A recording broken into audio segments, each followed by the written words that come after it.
Can you stop that, man? That He's just poor trying guy. to lock out somebody's phone. He's- Who, you? All right, perfect. My name is... We doing real names? No. Yeah. I'm SynAckPwn. This talk is a little bit of a troll on what I see, at least in the past, I'd say 6 months, this super hyped cyber threat intel map as a service thing, right? Yeah, APT Hunter in a map. So what we're talking about today, and this is just me. So my background, I was an ex-Fed military guy, computer network defense. Went to, I wouldn't really call it red teaming in the military or DoD. It was just more, kind of vulnerability assessments with verification, a lot of check boxes, a lot of DITSCAP stuff. Got out of that. Now I'm in critical infrastructure because that's a lot more fun. They're about 10 years behind everyone else. So when you think of security practices in, say, the enterprise, they're like where we were in mid-90s, late 90s for power plants, substations, oil and gas, on that. So, yeah, no, exactly. I mean, they're like, how do we go from 95 to XP for some of our control systems? It's a real concern for them. So what that means is that I can actually be a mediocre tester and be a total rock star in critical infrastructure. So that's why I like it. On the side, I actually brew beer because it's more therapeutic and the product's a lot better than what I typically do. So that's a quick plug for Binary Brewworks. That's right. And I'll let Mr. Hilt. So I'm to the hilt. I much like Synack here. I OPSEC, bro? yeah, no OPSEC at all. I'm also in the critical infrastructure world. I spent a lot of time in the critical infrastructure world. I did networking and security for a large utility in the southeast for a while.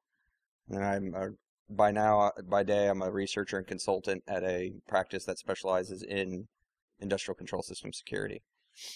This talk is about the results of my DerbyCon talk and how things went bad real quick. Even though I thought everything went real well, but as you can see, buddies at Critical Intelligence were funny yesterday and made a nice little tweet about seeing spikes in activity on the internet for Televent Oasis products and Foxborough Invencis, and asking if it was me. So you kind of get a what this talk's going to be about for a minute, and then that's my nation state flag, because I am a nation state. This all started with my DerbyCon talk, which was Protocol Me Maybe. You can watch it. Adrian put it up super fast, like always. The concept of the talk was about how stuff I'm doing in my day job, trying to enumerate and identify industrial control system protocols via in-map scripts. So understanding the protocols, which are insecure by design because they lack authentication, encryption, and data integrity. So they're kind of interesting to find. There is some complexity to some of the protocols, but not overly complex, as in you have to decrypt things or anything like that for the most part. So I went down the road to make that presentation with mostly using Shodan data as well as some online scanning. And I tried to make my online scanning very non-hazardous, knowing that these still can cause problems on the internet if it's a production device, say it's a production PLC. There still may be the slight chance that you may cause a problem. So I identified 95 con pots in Shodan. And a con pot is a specific honeypot that's built around industrial control system protocols that responds to Modbus and Siemens S7. They were all in the default configuration, and which you can easily identify in Shodan that they are those. So I wanted to kind of get some good screenshots and stuff of that, knowing that I found how to identify them and that they actually still respond to the proper protocol requests and stuff like that. So based off of that, I scanned roughly 15 of came back. So after my DerbyCon talk, I come back, everything's doing good, and then the Tuesday after DerbyCon, a Bloomberg article shows up that says, "The Beijing-Chattanooga connection and online attacks against our decoy." And the quote down there, we obfuscated the accused parties here. Like Douche Nozzle Inc. isn't the real company name. Go look at the article. You can see the real company name. We're not trying to call out them specifically. This is a problem that exists in this whole space. So, Chief Technical Officer points out nation states sometimes launch attacks from computers within their own borders because they can control the internet from there and can ensure the computers won't get taken offline. Actually, the second one there is, I believe, is the screenshot of as the article's title is today after they altered it and never said they updated it. So that's Bloomberg, never said they updated the article.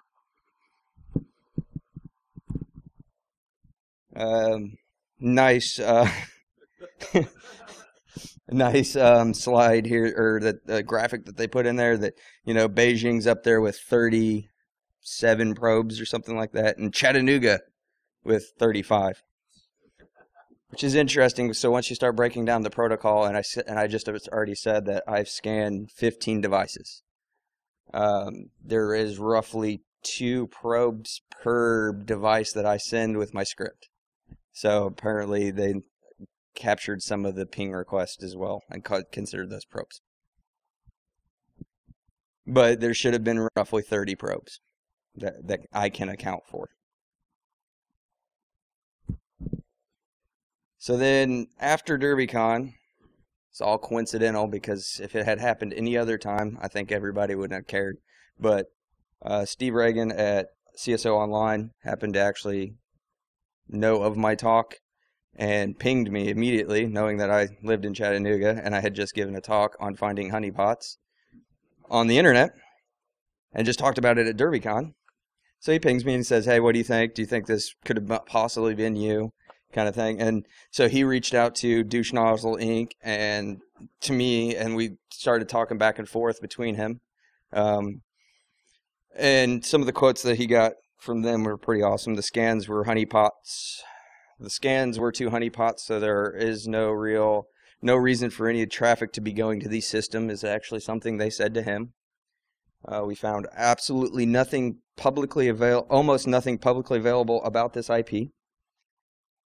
And they run no legitimate service and have no DNS entries. So traffic to them is suspicious. Because if you don't have a DNS entry, your IP address on the internet, any traffic to it's obviously suspicious. Yeah.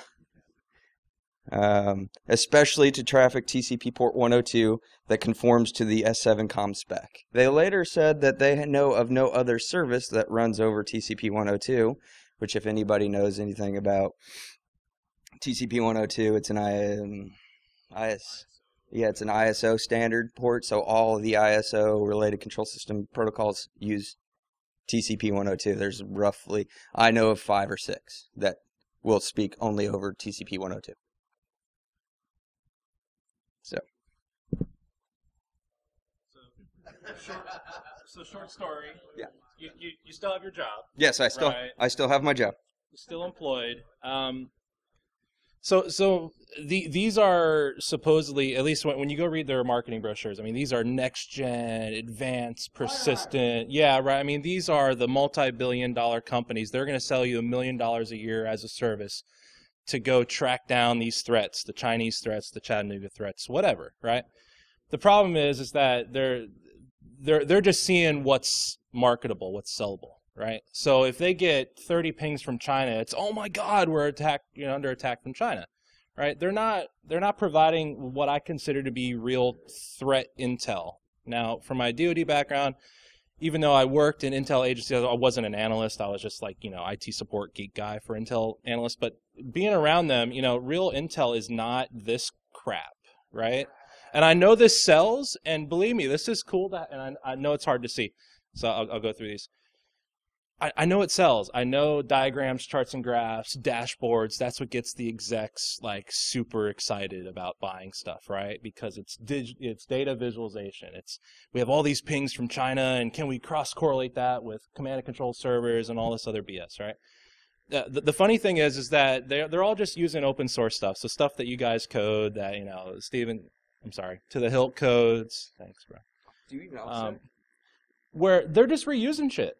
They're just taking Conpot, like, you know, standard code off of Git and then just wrapping it in their own installer and calling it, oh, the threat matrix. And these are familiar because this is the standard HoneyNet project mapping, you know, build.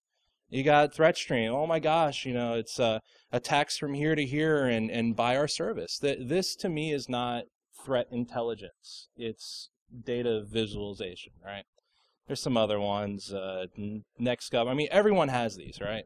I mean, I even put one up on the brewery website just because. So these two guys, it was HRBR Master and Alex Speck. They did a spoof. They said, all right, well, we can do data visualization, and it makes pew-pew sounds and, you know, everything from China. I mean, it's really cool. But so you can go home tonight and set up one of these mapping services and be like, hey, I sell threat intel services as well. You know, hire me. These are always, right, like Jason shows these in his talks, and like, you know, it's, oh my God, we're under attack from some hole in the middle of the United States.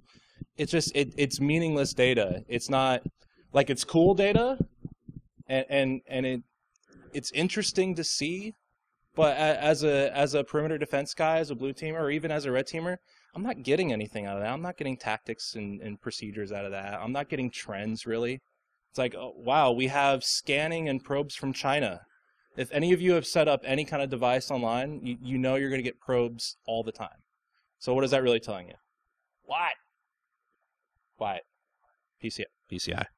DITSCAP. So I pulled some stuff from... Question. Yes, sir. Well, and we're getting to that, right? So if you want to F with anyone, right? There's certain parts of the decade, right? You know, so for a while it was the Russians, now it's the Chinese. It's kind of the Russians again. But if you want to do anything illegal or kind of gray, just pipe it through China or Russia, because it'll immediately be tagged on those two nations, regardless. Yeah. Either in China and Russia. Yeah, I was using they had a horrible name. It was called Perfect Privacy, but it was a VPN, and the reason why I like Perfect Privacy was that they didn't limit on bandwidth and they didn't limit on ports, right? So any port you want to scan, as much bandwidth as they can support, but you can pop out in Hong Kong, China, Frankfurt. I was going out of Frankfurt, Germany, because I figured the Germans need some love, But right, so I mean, you can do it because this is the thing now. It's just, oh, we're going to show packets coming out of one country into another, and that's how we're going to do attribution without any analysis. That you can peg it on other people. So piping through China is a huge thing right now. So to answer your question, Boris, I wasn't trying to be an ass. But now, because I live in Chattanooga, and now I have what we're saying. Now I have a Rube, right? So I can do all the scanning I want for my house, and they're going to call this guy right here. Because that's as far as they go in their threat analysis. It's, where's the IP coming from? Let me do a Google search. Oh my God, it's Chattanooga, right? So I pulled some, like, from some job descriptions, some other things, and, you know, what's real intel analysis? And this is kind of the conversation I want to have with you guys. You know, discerning patterns of complex behavior, right? We're talking about checklists before. Well, what are the 10 things that every nation-state scanner, prober, malware guy, what are the things they do? You know, they send a probe, then they come back later, they check it, they try to get access. I mean, you know, what are those steps? So it's patterns out of that behavior. You have to have some sort of reasoning skills, which dashboards don't give you. You have to have working relationships, because not everyone's an expert in everything, right?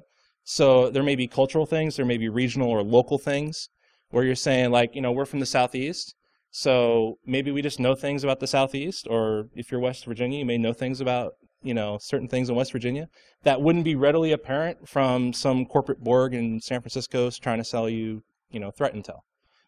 We all have different industry or, you know, integration, or we're all experts in different systems. So you have to have those relationships with people, so then that way they can give you that quick intel analysis that you're not going to get out of a data reduction system or a correlation system that's just taking raw data and connecting them up.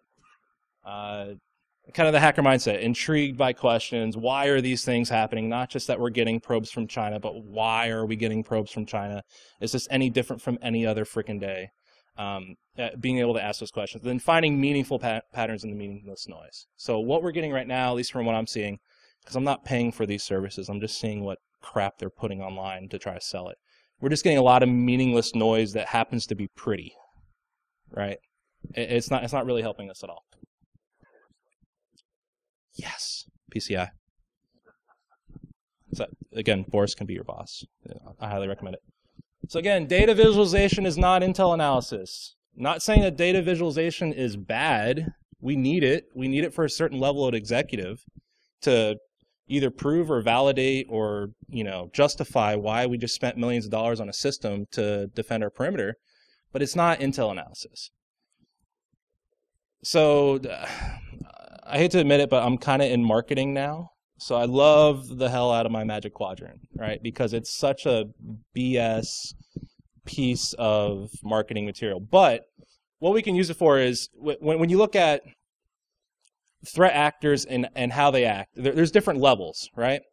You have folks like Mr. Hilt here, where it's just, I'm just scanning shit. I'm not breaking any laws. I'm not DCMA, whatever, did I have authorized access or not? We're not going to get into that gray area, but I'm doing legit stuff. I'm not doing anything that's different from just browsing their website. So I don't need to obfuscate my actions, my activities. There's no need. So that's kind of your base level, right? Then you kind of scale up. You say, well, I'm not doing anything illegal, but if my boss found out that I was scanning ICS ports in my spare time, he might fire me. So I may still not want to be connected to these activities, right? So this is one things where, use a VPN and you don't have to pop out of China, just pop out of another node in the United States. Like, you're not trying to be super elite ninja hacker, because we'll get to the reason why is you don't want to be that sophisticated, because that may get you a different level of attention that you don't want. Again, kind of in the middle gray area, you may be doing something that's maybe illegal, something's misconfigured, and I'm just going to dump databases, I'm going to dump sensitive files.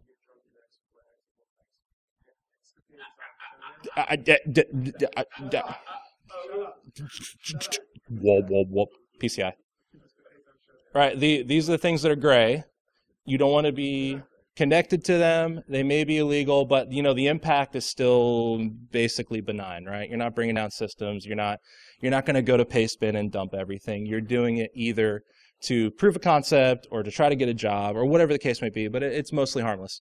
And then there's the top right quadrant, which is I'm actually trying to destroy something or someone, right? It's illegal, and that's where you start doing the whole, I'm going to go buy a Chromebook with, cache, and then I'm going to find an open access point in a city that I don't live in, and then I'm going to bounce through, 7 proxies so nobody can catch me. I mean, you're going to do all that because you're super paranoid, because the impact is directly related to the risk and the amount of trouble that you can get into. Risk. Check the box. All right, so I call level 0 the errata Rob model. So anyone know erratasec, Rob, right? He put out a tool called mass scan. So as soon as Heartbleed or any one of these freaking, like icon, Hollywood name vulnerabilities come out, he'll go out and say, hey, I wrote a plugin for this script. I'm just going to scan the internet for Heartbleed, right? He doesn't just scan the internet and then dump the data anywhere. He'll go out and say, hey guys, I'm doing it. And then I'm going to put in my user agent, hi, this is Rob from erratasec. I'm scanning your shit. Right? He's totally transparent about it because, again, in his blog post, whether you agree with him or not, he feels I'm not doing anything wrong. There's no need for me to obfuscate what I'm doing. In fact, I'm going to share my data. He kind of has this altruistic, like, no, if you want to know if I found something on your IP block, just email me and kind of prove and kind of do like the secret handshake, and I'll send you my data, right? Because he's going to scan it and he's going to tell you about it. He's not doing anything wrong. So that's kind of one example. I mean, got any others? Well, I mean, that's where you were at, right? This is the level where I was at, which is I'm not trying to do anything too bad. I'm just And in fact, I specifically went to devices that I knew that weren't industrial control system devices, just so I could, kind of a proof of concept. Um, so it's kind of the same thing where I didn't announce I was doing it, which apparently rubs people wrong in that world. I didn't go into the non-existent portal to announce that I'm a researcher and here's the IP address I was going to scan from, because that's apparently something that they expected. I don't know why, but non-existent portal, but yet it's supposed to be there. So it's kind of the same thing where this is the level I was trying to be at. I didn't want to hide myself. In fact, my mindset was, if I'm going to hide myself and use a VPN or anything else, it's actually going to look worse than what I was trying to do. So again, these are advanced threat intel people saying, well, he didn't register on the standardized form for internet researchers and put in their trouble ticket for, hey, I'm going to scan the internet today, to let all these advanced threat intel people know, hey, these probes are coming from a researcher, not from China, right? So this is the level of folks we're dealing with here. Level 1, right? So I know Weave's been, so Weave is like a professional troll. So if you're ever a troll, you really need to look at his kind of background and the way he trolls. So level 1's kind of the I don't want to be Weave model. So regardless of what you think of him as a person, I personally don't think he did anything illegal. So the reason why he got prosecuted or he went through everything he went through, it's not because he did anything illegal, it's because he was an asshole, right? Right? The way he handled it, who he targeted, right? They have lawyers that are just ready to eat people like that up. Even though it may not be technically illegal, it's still, they're going to mess up your world. So again, at this level, you're doing stuff, it's still legal, or you're still kind of, ethically going, I'm not doing anything wrong. But you don't want to deal with the hassle. You don't want to deal with the potential of, am I going to lose my job? Is my company, and sometimes people do this on purpose, right? I'm going to do a super cool DEF CON talk and then let the ninja lawyers know the week before, so that way I can get a cease and desist and be all sexy. So there's an option there. But if you're really doing research, or you're really trying to do something real, this is where you would say, well, maybe I'll pop through a VPN, just a layer, because I don't feel like going over to the Starbucks and using their open Wi-Fi, or I don't feel like doing this. I don't want to sit in my house. I want to scan. So I'm not doing anything wrong, but I'm going to do a little bit of obfuscation, right?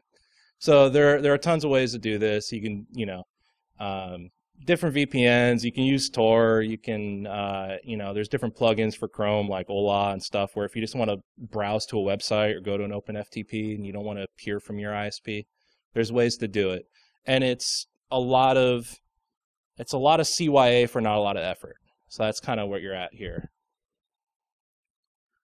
Level 2, so I don't know if you remember, it was 2 years ago, Internet Census 2012. So this guy basically went out and created a botnet for the purpose of just scanning everything. So this was kind of before ZMAP came out, before MassScan came out, before there were ways to scan the internet in 10 hours kind of reliably.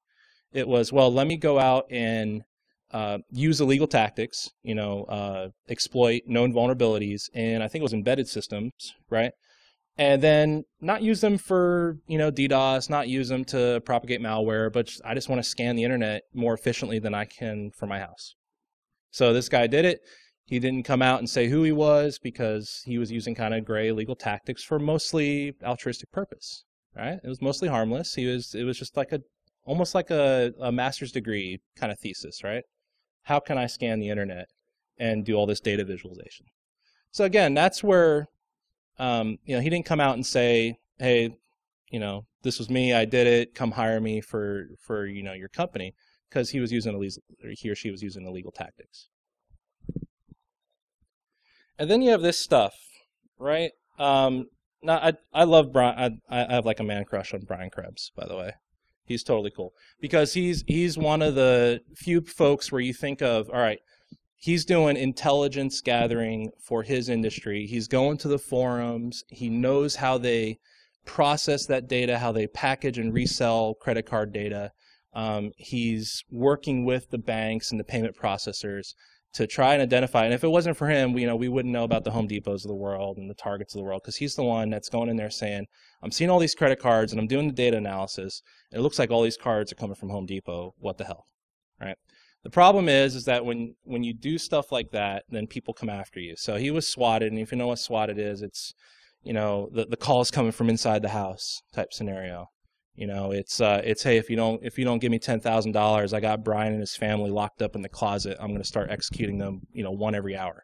They send the SWAT team to your house when that happens. Except it wasn't Brian calling, it was some Russian dude calling. So this is that level of, I'm trying to destroy someone or something. So this is what you would consider real black hat hacking. I'm doing espionage for a corporation, or I'm being paid by a nation state, China, to try and actually get something, not just for proof of concept, not to get a DEF CON talk, but to actually use it, sell it, pivot, whatever the case may be. So this level, they're using all those tactics to, you know, hide their tracks, to delete their logs, to go through 7 different proxies, to do whatever it is that their modus is to try and hide. The problem is that the more sophistication you add into how you obfuscate, almost, and it's directly related to the impact, but you're going to get a different level of sophistication by the people hunting you down. So this is where you get FBI, different levels of investigation involved. And because they're more sophisticated and because you're doing illegal shit anyway, the risk of prosecution and the risk of bad things happening to you goes up. So this is where we were talking before, where it's like, you know, yeah, it's fun to bounce through proxies and, oh, look at me, you know, logging in from Germany to scan the internet. Problem is that, you know, we all know that some of those services aren't that great. You know, they're getting national security letters and they're having to give up their logs. So why be associated with those type of people if you're not those type of people? And that's kind of where we're going with this. So again, to wrap up on that, when you look at it from the threat intel side, all your level 0, all of your kind of harmless, non-illegal probes from Chattanooga and China, these threat intel people are automatically going, you're a nation state. You're a nation state actor. Your probes, your pings came from China, so you're as bad as the PLA. Right, and that's what we're packaging and selling to execs. Port scans, pings. The thing I like particularly with this situation was that they couldn't differentiate, with all their intel and advanced wisdom, the difference between interacting with a service and attacking a service. Right. So and they came out when Steve kind of did the cross interview and said, hey, you know, like, why did you guys think that this was a nation state actor? He said, well, you know, they were accessing these services that no one else accesses because they don't have web addresses, and this is all very weird. They just don't understand the basics of that. So that's kind of scary, first of all. They see every ping, every probe as an attack. So therefore, everything is an attack. Level 1 and 2, you can kind of hide. No one's going to notice you on this next-gen threat intel people because they're just going to attribute wherever. So you can pop out of Iceland, you can pop out of something kind of non-cool or, you know, not as, you know, sexy in the media, and they're going to go, so what? There are a few pings out of Germany. We're not trying to peg Germany with anything right now. We're trying to ping China. So it doesn't really fit our narrative. So we'll let it go. Again, as you get up in sophistication, then you may get different levels of investigation or different levels of attention that you may not want. So that was kind of it. So we wanted to pose this because, again, this is very like me hating on threat intel. I can do that because I'm not trying to sell these products. And to be honest, I don't personally see the difference between me doxing Steven for fun and me like, oh, I'm getting these pings from China. Let me try to track it down and see who this is. Is this someone trolling me? Is it so? I don't really see how you can sell this, right? Besides having cool dashboards and pictures, right? Yeah. So the first question is that if you're not, and I hate this question, especially in the privacy context, which is why I put it here. If you're not doing anything wrong, you have nothing to hide. So if you're a security researcher and you want to map out all port 102 on the internet because you wrote a script and you want to test it, and you purposely choose benign and non-functional devices to test your scripts, you don't have nothing to hide, then why hide it, right? That's good. One addition to the previous slide as well, which is, so one of those thought processes I have, which is my script that I wrote is actually a port of another script that's been around for a while. So I figured, you know, hey, this stuff's been out there. People know of it in the control system world. If you're running a con pot, you should at least know what's going on in the control system world, so you know what's available, what can possibly, and what those things look like, right? So one of the thoughts I was going through on that one when I was doing it was like, I've got nothing to hide because this has all been out, and I've publicly released my scripts. Everyone can go download it, and everyone can do it. Shodan actually took it and incorporated it into his scanning process. So these things are out there. So that goes back to, I really had nothing to hide. So, I mean, as SynAck said, did I have anything to hide? Should I have bounced through a VPN? No? Nobody knows? But you're a red teamer. Well, how many people scan from their house? Right? No fucks to give. Because you're not attacking anything, right? Right? There's a gray area, right? If I... Right. Well, and there's other options. You can use Shodan, right? Matherly takes a lot of heat for his scanning services, but he does it, right? So you can proxy through him. But what if you want to test a script? What if you want to see how it actually interacts, and just instead of going to a website and going, oh yeah, they're running 102. So what? You go to Panera, right? But I have 100 meg at my house. That's right. Yeah. All right. Don't be jelly.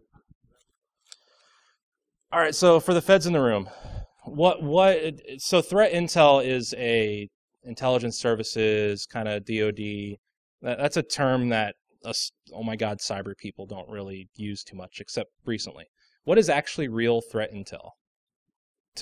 Or what should real threat intel be for cybersecurity? I mean, is it all about attribution?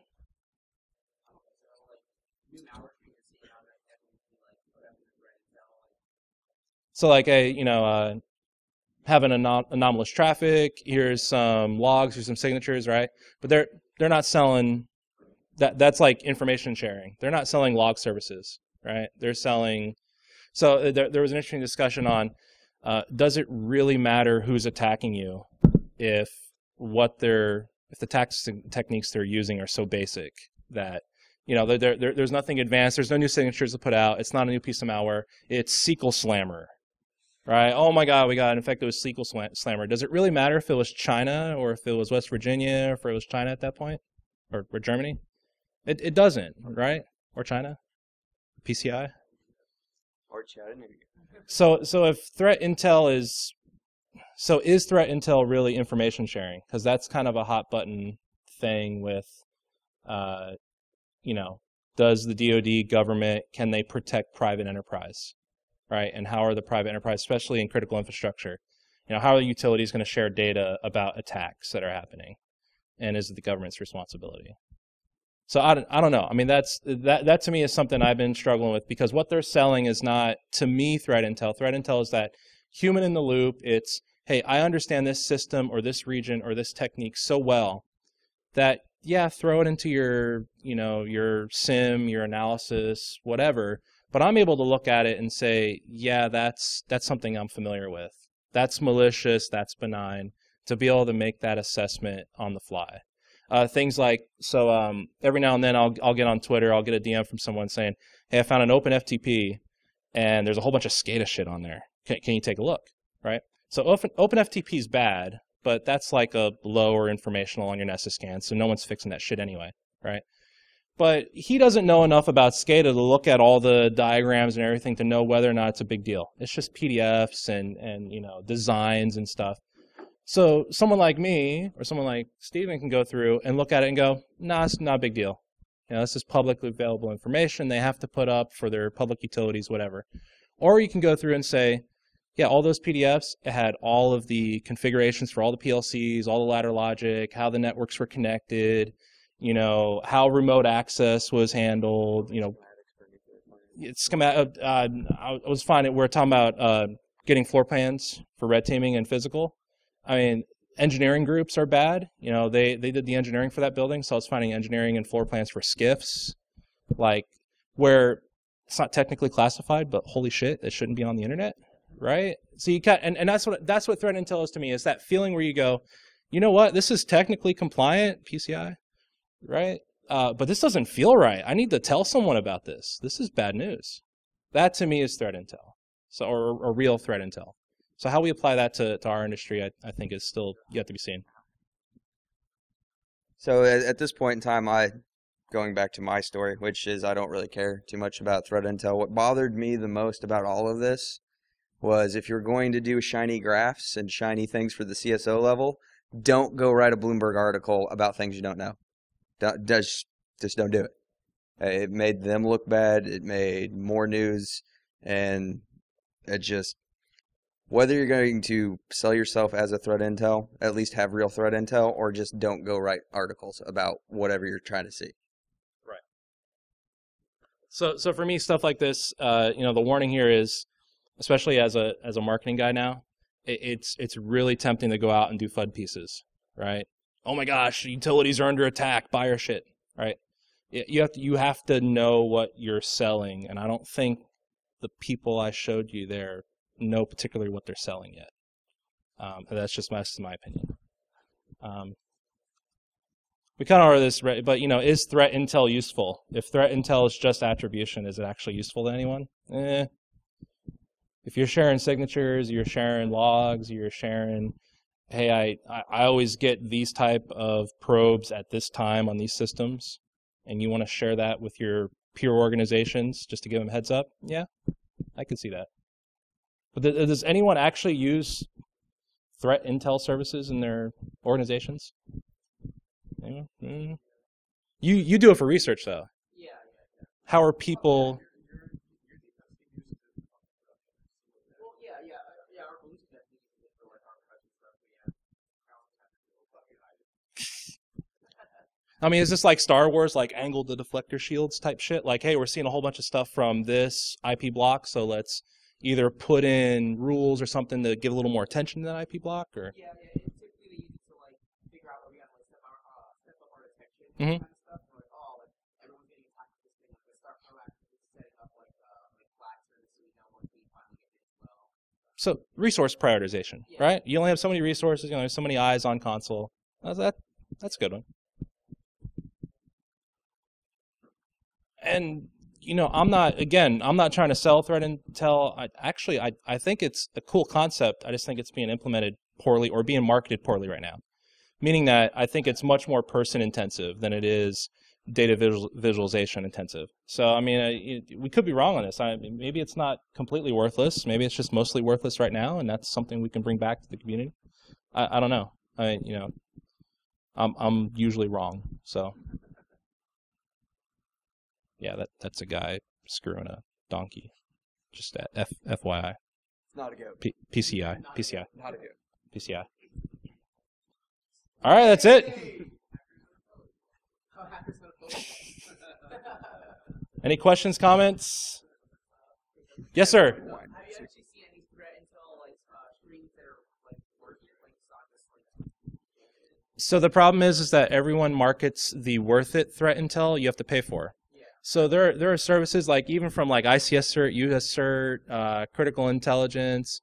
Their public stuff is like especially the one I love busting on DHS is they put out an ICS cert. Hey, we're seeing a whole bunch of SSH brute force lately. Like, like what the hell am I supposed to do with that? SSH is going to get brute forced. So I used to do blue teaming as well. One of my biggest problems I had at that time, which was 2-3 years ago, was you're 3, 4, 5 days behind on lag. So as you say, you can use it for a proactive going, we're seeing this and we haven't seen us get hit by it yet. So because we went through the logs and we saw that. But outside of that, you can't use it for real-time threat. Yeah, that's true. I mean, again, I like busting on DHS because I know those guys, but ICS cert stuff. If you're in critical infrastructure, you're waiting at least 3, 4, 5 days. So.